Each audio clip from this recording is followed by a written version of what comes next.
PA system in the office. Should you need more keys, your folks downtown can make copies or they can buy them from us, whatever they want to do. Silver keys have a part number and it ends in FD, front door. Sorry. The other one ends in RD, rear door. All you guys ever need to worry about is the front door. Goes in, turns. There it is there. Yeah, ooh, ah. Starting the sound system is no more difficult than hitting the on switch there.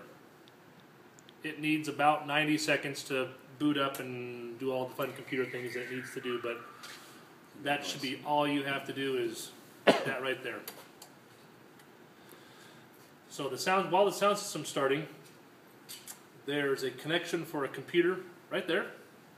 So that's where your computer cable will hook in. And then should you have audio that you're going to play off the computer, it would plug in with a 3.5mm connector right below it. The HDMI video connection over here is future only. It doesn't do anything. It doesn't go anywhere. It's future connection. Everything else is labeled. This is where you'll do most of your work, is on this control panel here. These guys here, the control panel is locked, so somebody has to really want to try and get in there and to do something to mess up the wireless. Here are our microphone connections, mic 1, 2, 3, 4, and 5, the control knobs for them, and then we have local connections here. We also have duplicate connections in the floor on the stage here, 1, 2, 3, 4, 5. If you're an audience perspective looking at the stage, it's left to right. 1 and 2 show up on the front of the stage as well. Should you want to use a corded microphone on the front of the stage, you can plug it into the front. Just remember they're all parallel connections, so wherever you see a number 1, that's this control knob, and that's this connector. The connector stays right, and on the front there. So there are 3 number 1s out there. You can only use one at a time. You can use more than one, but your results may vary. I'd only suggest using one of the number 1s or one of the number 2s. Do you guys have a map for us, or is it each one's labeled? Each one is permanently labeled, and when we're done with this, we want to pop it up and look at it. It is on a stainless steel plate engraved. So the label will never wear off. It will never go away. It is permanently there. Those are the volume knobs for that.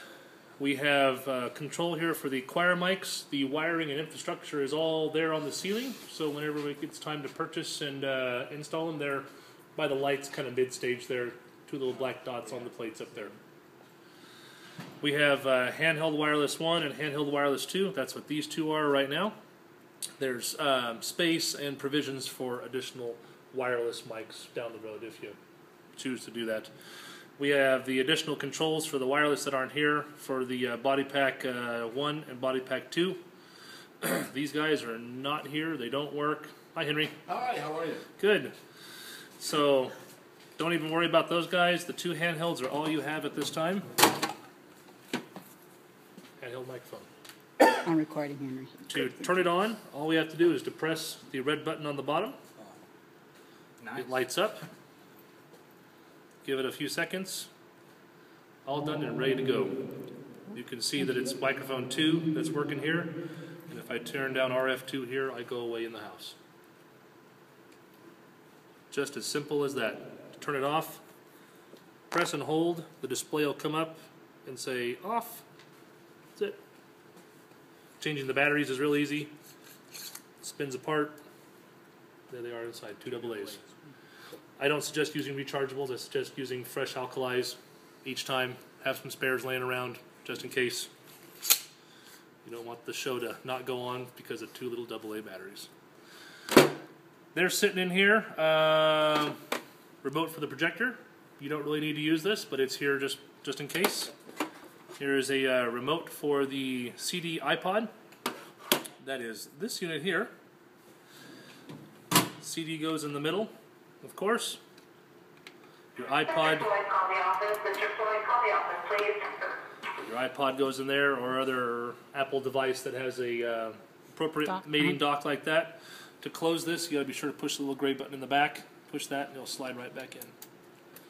There's also a connection here for a 3.5 connector for the Android folks, or anything that's not Apple that you want to play something out of.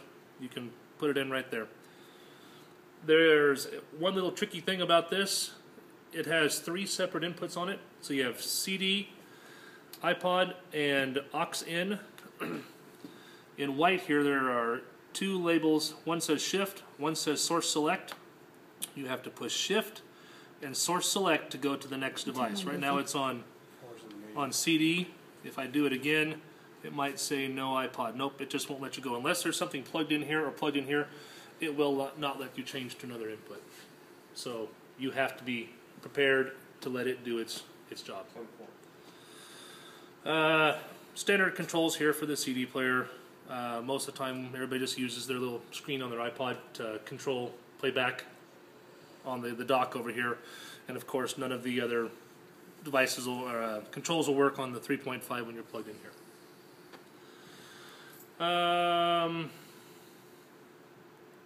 2 more controls up here that we didn't talk about. One is for the CD player. The CD player is pretty generic, but that's this entire unit right here. That one volume control does the CD, the iPod, and the 3.5 connection there. The video one, this controls the volume for this connection here. And then on the behind the curtain stage right, there's another connection in the wall over there. So you can plug in either locally here or over there. You can only use one connection at a time, but there's a switch in the back that will automatically switch to whichever one you plug into. So there's nothing else you need to push, just plug it in where you want it to go, and that's it. Turning the projector on is really easy. It says That's on. it. Okay. It needs a good minute or 2 minutes to warm up all the way, and you have to roll the screen down on the wall out here. So if somebody has a key, they can roll the screen down, and we can see how this looks. Kevin, you want to plug in your laptop? I could press pause, right? You can press pause.